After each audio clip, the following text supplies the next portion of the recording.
I am thrilled to have this man in studio. I love this man, and I would say this even if you weren't sitting to my right. He is a Pro Football Hall of Famer, a Buffalo Bill legend. He is Jim Kelly. Good to see you, Jim. Good to see you, How Rich. are you, man? I'm doing good. So, I know you're constantly testing to see if you're cancer-free, right? This is your life now, correct? Yeah, But where my cancer was at, it was in the more the global cell area, and for me, it's every 3 months for the rest of my life. But the thing is, you know what? Whatever. So as long as I'm still above, that's all counts. What happened last week, Jim?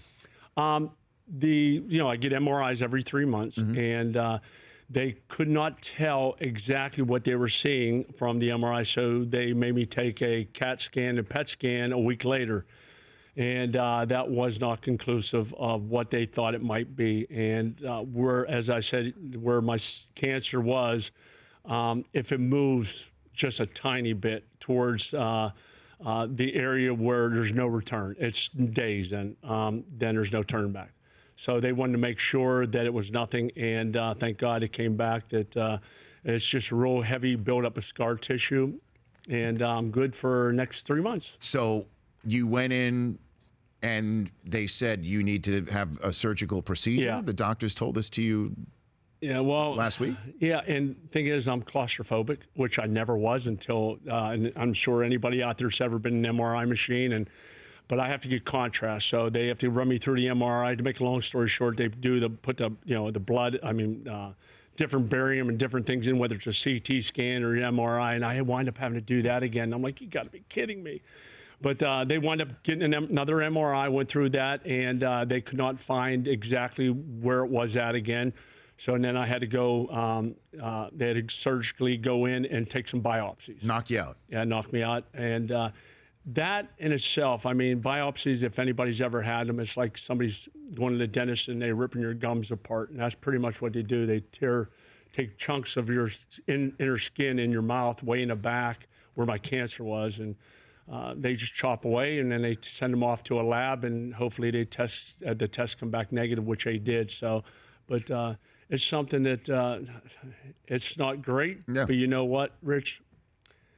I travel so much now, and I see and meet so many people, and I talk to people. I see individuals that have it so much worse than I do. And the thing is, I don't complain because I'm so blessed. I have great family support. My wife, oh, God bless her, my 2 daughters, and my 5 brothers. I have family support that when you're in a hospital and you look at people that don't have that, I can understand why some people have tough days and tough times getting over it and getting through with it. But I'm so blessed to have quality people that are always pushing that positive attitude on me. So, and your wife, Jill, was basically tweeting out and Instagramming out what was going on with you. I go, please don't do this to me. She said, you need as many people praying for you as possible, which is true. Yeah. But I don't like airing all my laundry out. Just sometimes it's like, okay, Jill, enough, and it bums me out sometimes, but I do understand that she's right pretty much most of the time. So I let her do her thing, and my it's not daughters. just that too, though, Jim. It's people who you were talking about who have it, as you say, worse than you. That they see the way you are going through it, dealing with it, and knowing that it's part of your daily life and how you are handling it. And 3-4 days after, as you said, the biopsy's scraping around inside your head, you're sitting here in Los Angeles going about your life. It is something that I think people want to have shared with them. Well, quite frankly, you got to carry on your life, and it was yes, to a certain point, a hard decision. But I'm here to see Peyton. Peyton Manning. Not Sean Payton, who just left. Well, yeah, it was good to see Coach Sean, too. Right. But no, I'm here for Peyton's retirement party. And I've gotten to know him, and I know Archie really well. And then, to be honest with you, to a certain point also, is to spend a little time just with me and my wife. We just celebrated our 20th wedding anniversary. We went to Italy for 2 weeks. We took our 2 daughters with us. And so I said, you know what, let's just you and I go out, and we'll spend a little time out here. And then I'm going from here back to my hometown and visit my high school football coach for about 5 days, which I haven't seen him in a little while, and I'm still very close to him. And if it wasn't for Jill, we wouldn't have known. I guess you have an affinity for chocolate milk. What she said that's what you asked for as soon as you got out of chocolate shake. Chocolate shake. Is that? Is that what you asked for? It's interesting. Yeah, she said, you need any medicine or anything? I go, no, I just want a chocolate milkshake. I've always loved chocolate milkshakes, even back to the time Frank Drake and I, back in the day where we'd go out for lunch on Fridays, and I'd order a chocolate milkshake. Frank would order vanilla. Yeah. And we even got to the point where we were so superstitious that we had to keep doing that. And I remember one Super Bowl, they even sent to us in Minneapolis when we played the Redskins. Yes. Our table, our chairs, our plates, our silverware, and a frozen chocolate shake, the Federal Express. It didn't work either. So, oh well. I've got Jim Kelly here in the Rich Eisen Show studio, and we have seen firsthand how you live your life to the fullest and to the maximum amount of fun. Last year at the Hall of Fame, you were behind the bar. At some point. Yes, you were. Well, I mean, it was a whole bunch of us. We were there, the two Chris's as well. And the service wasn't, shall we say... up to par? Well, I wouldn't say up to par. Quick it wasn't, enough? Well, it was overwhelmed. It was Yeah. overwhelmed. They were Yes, outmanned. They were outmanned. They were outmanned. So you, being the teammate that you are, got behind the bar to help out. Yep. Do you remember over-serving the one in the beard over there? Do you No, remember? that was not me. Well, yeah, I do. Can't lie. Oh, but we had fun. Oh my gosh! And I made sure he was old enough. Which Greatest look at time him, ever. he You did, definitely yes, was you old did. enough. You did comply with local ordinances, yes. Without a doubt. And he's not a Hall of Famer, but personality-wise, he is. So if he's part of you, Rich, he's part of your group. He is. He's good enough to be in the Kelly group. He's one of the plus ones. Okay, I like it. Here on the show. Plus one, he looks like he's a bigger than plus one.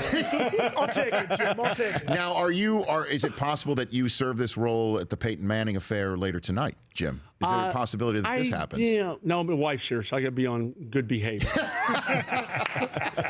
But never count it out. Never count it out. No. So when Peyton Manning calls you up and says, "Hey, I want you part of this thing," what does that mean to Well, you? the thing is, Peyton and I have been keeping in touch for many years, and I always watched his career, and I watched what he did because his offense was very similar to what we did, especially at Indianapolis. Bill Polian was there, and the whole thing of what we used to do. And I remember him even asked me way many years ago about different parts of the offense, and I got to know Archie pretty well. And now my nephew Chad, who was a senior this year at Ole Miss, Yes.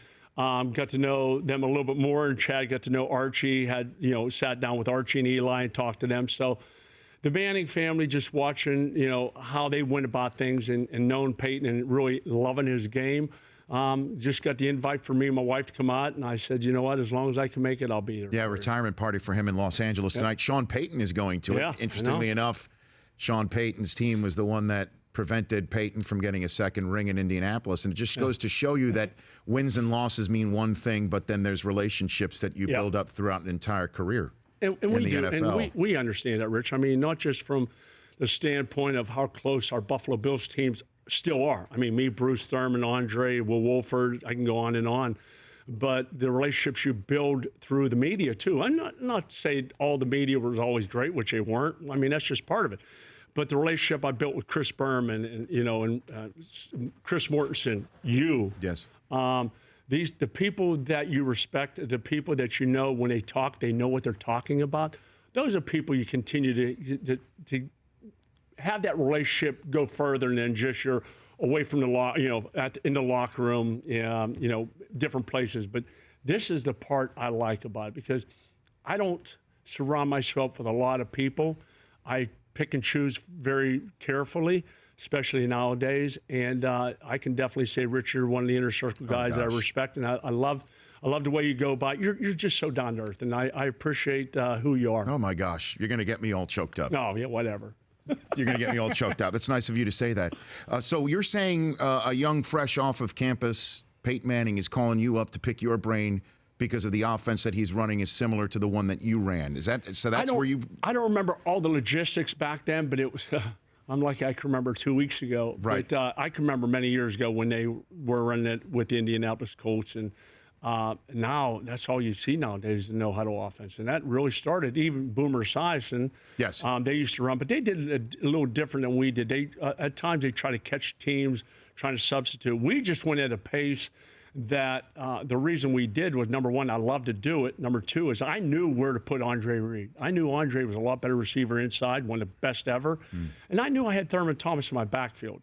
And also my offensive line at times would tell me, don't slow down, keep it going, because all those big guys on the other side, they got very tired very quickly. Right. And I remember one time, I think it was AFC Championship game, Howie Long says, Kelly, slow this thing down. And I'm sure there's a couple bleeps in there too, but that's one of the things we wanted to do because it slowed down the pass rush. A lot of this has been discussed lately too, this type of offense, the K-gun that you're talking about, the run and shoot, because of the passing of Buddy Ryan. Yeah. That Buddy Ryan, the 46 defense, was eaten alive, the pro set. Eaten alive to just the two wideouts. Yeah.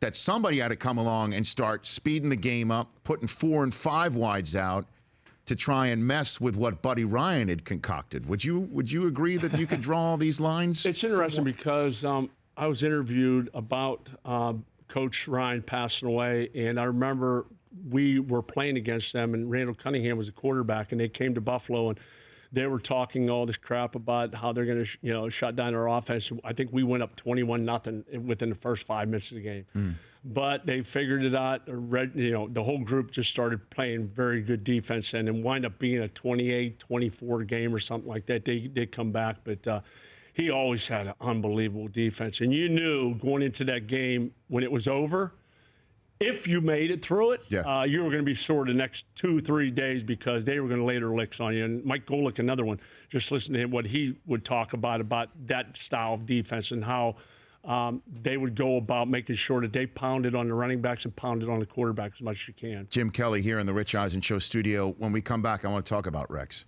and about the current state of the Buffalo Bills, a little bit more of football with you. Jim Kelly, Pro Football Hall of Famer, right here on the Rich Eisen Show. And Alexander Rossi, the Indy 500 winner. Is he out of is he made it out of rental car hell? Yes, I'm getting the nod from the side here. Liz Weld of the Rich Eisen Show booking team. Thumbs up.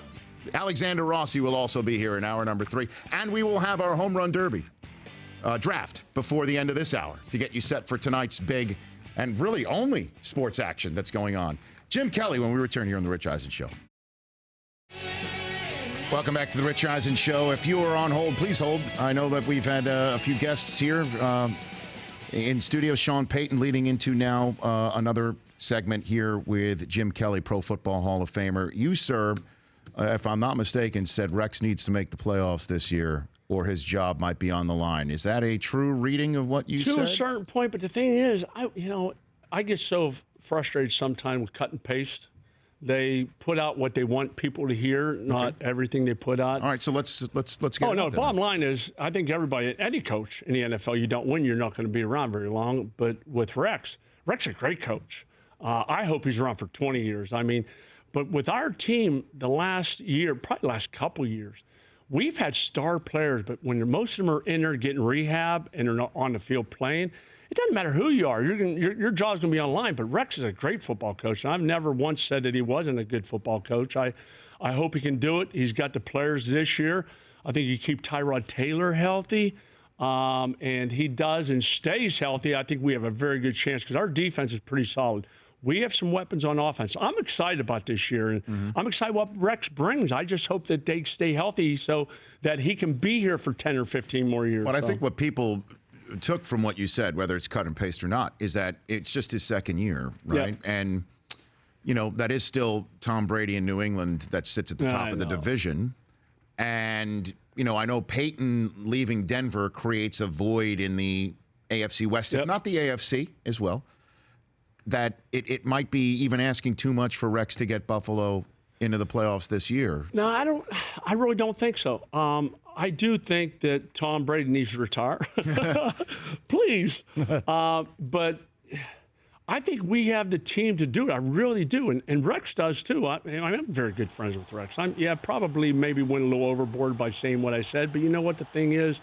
It doesn't matter who you are. You don't win, and you have a good football team. But if we're spending most of your time getting rehab and not on the football field, it doesn't matter. You're sooner or later, that's going to wear on your job. But I love Rex. I hope they turn things around. The Pagulas have come in and done a great job of bringing the right people in. Time will only tell. I hope we unseat that guy named Tom Brady sooner than later, because I'll tell you what. It's okay, enough's enough. You've already broke every record. You're already the greatest quarterback ever to play the game. And but I respect him. I like Tom. He's a good friend of mine. And but it's time to change. So you put Brady above Montana? Anybody else? You put him there, number one, atop the whole. You know what? Heap here. Me personally, yeah. It'd be hard to put anybody above Tom. I think Joe Montana, because he did win the 4 Super Bowls. I didn't win 4 Super Bowls. You look at what John did. He lost some, but he also won some. There's a lot of great quarterbacks. Definitely Tom Brady in the top 3. If I wouldn't want to go 1, 2, 3. Definitely would put him and Montana right at the top. Those 2 guys are unbelievable. Peyton's a very good quarterback too. So it's hard. You got a guy coming up now, Aaron Rodgers, who, if he continues to do what he does, he's going to be fighting for that also that top ranking too. What do you make of Luck? What he got paid? Oh, wow. I just cringe. Great. More power to them. If they're going to be paying ownership the way they are, and players are going to be paid. And all the people out there at times I hear complain about salaries. Yeah, you are at times. You look and you say, wow, how can they pay that guy that much? But you know what? When I was a little boy, I dreamt about playing quarterback. I mean, there's a lot of people that dream about being, a doctor, a lawyer, whatever the case may be. I sacrificed all the time when I was growing up, when my buddies were out, riding their mini bikes, or they're out there, water skiing on the water. I was running the railroad tracks. I was, throwing the football. I was, shooting baskets. I was doing all the things that a lot of my friends weren't doing, even though they probably, a couple of them were just as good as me. But they took it for granted that they were good. I wanted to be good. I had a dream. I had something. I grew up in Pittsburgh, so I watched Terry Bradshaw. I watched the Steelers win those Super Bowls, and I thought maybe, and my father, thank God, instilled the work ethic in all of his 6 boys, but I also had 3 older brothers that pushed me. I have 2 other brothers, my younger brothers, who were there for me all the time. So we competed all the time, but we wanted to be the best, and we wanted to be able to take care of mom and dad long term. And hopefully one of us is going to make it big, and thank the good Lord that one person was me. Right. So is Luck worth the money? You're worth whatever they pay you. Yeah, I'm happy. I agree with you, by the way, on that front. I mean, that's what the market bears. That's what the market bears. And, if he's on the market, he's going to be making that amount of cash. Why not? I mean, even like simple. Right now, Tyrod Taylor, if he has a good year this year, he's going to be right after the top 2. So you think Tyrod Taylor is a playoff quarterback? Yeah, there's no doubt. Yeah, for sure. Why do you say that? Because I see what he has. The only thing that he probably has to improve on is reading the defenses at times. Mm-hmm. But other than that, his mobility, his work ethic, wow, is unbelievable, which is good. I've seen that. How he communicates to his teammates, mm-hmm. how he speaks to everybody. To me, that's what it takes. Now you got to do it on the football field. And Tyrod did a good job last year. I think with time, he will only get better. You got to remember, this was the only first year he ever started. And he missed, I think, 3 or 4 games because of injury. And I like him. I really do. He's got to stay healthy, and that O-line has got to keep him healthy. And I mean, that just goes with being in the NFL nowadays. You got to keep the people around you healthy in order for you to show people what your potential is and what you can do. And what's the scoop on the stadium? Is there a danger that no. that Buffalo loses the Bills here? No. Okay. What have you been smoking? Nothing that I've known. I just came back from vacation with 3 very small children for 10 days, though. No, Rich, to be honest with you, they just put $150 million into it. Yeah, I think Roger, and I think everybody knows in due time, maybe a stadium down the road. But right now, I think our stadium is pretty cool. And they just put $150 million into it. The Pagulas and Russ Brandon are doing such a great job. So I'm not looking to move anywhere anytime soon. Okay. I'm staying in Buffalo, so I'm a lifer. I love Buffalo. Okay. Do we want to do the numbers game real quick here with Jim Kelly, since it's about one of his best buddies on planet Earth? The numbers game with Jim Kelly before he goes out the door here on the Rich Eisen Show. 1, 2, 3. 3, hit me. These guys, if they can pull in the numbers, they can do whatever they want to do. This is the numbers game. Brought to you by TrueCar. Save time and money by downloading TrueCar's mobile app. Configure the new car you want, see what others paid for it, and get your guaranteed savings. TrueCar users save on average over $3,000 off MSRP. Save time and save money. Download the TrueCar app today. Go for it, Brockman. Home run derby tonight in San Diego. Chris Berman on the call again. Will it be his final one? We don't know. But last year we had a little fun with it. You know, he always says back Yes. for every home run. Yes. Last year, and that's today's number, 67 times he said the word back during last year's entire home run derby, which we thought was way under. We thought it was way under. Than what we predicted. But yeah, that's today's number. Number 67. So we're over under. What do you think tonight for Berman's number of backs, Jim? I'm going to say over because I'm going to give him a call right after the show. Just goose it. Goose the system. You know, whatever Chris does, I love it. I know you've seen the Schwam. You've known the Schwam for forever. I remember. I don't mean to, cut off in your question. No, there's no question other than you went over. That's okay. Yeah. I mean, because I remember after I think it was a Monday night game, he was interviewing after the game on national TV. And I said, besides all that, Chris, I said, you coming over to my house for a party? And he looks at the camera and said, well, he just asked me on national TV if I'm coming. I guess I am. So, yeah. That's my boy. Yeah, I love him. No one circles the wagons, right? He picked you guys, how many consecutive years? He picked you guys to be in the Super Bowl as the Swami. Wow. Is he still picking us? 5, 6 years in a row? Oh, it was probably good as 7, 8. 7, I don't know. I don't even know the over and under on that one. So it was us and the 49ers. Well, that's right. Look, Jim, thanks for coming in. We'll see you in Canton. I'll be there. You'll be there? Yes, sir. Okay, very good. God willing. We'll be there, God willing, absolutely. And then, if Chris Law shows up a little thirsty, you'll take care of him again. Always will take care of you, big man. Gotcha. The Irish will come out of me. The place where everybody knows your name. Okay. Jim, thanks for coming on. Thank you, Rich. I could not be more thrilled to see you here looking as great as you do and feeling as great as you do. Jim Kelly, Pro Football Hall of Famer. The Rich Eisen Show, weekdays at noon Eastern on Audience.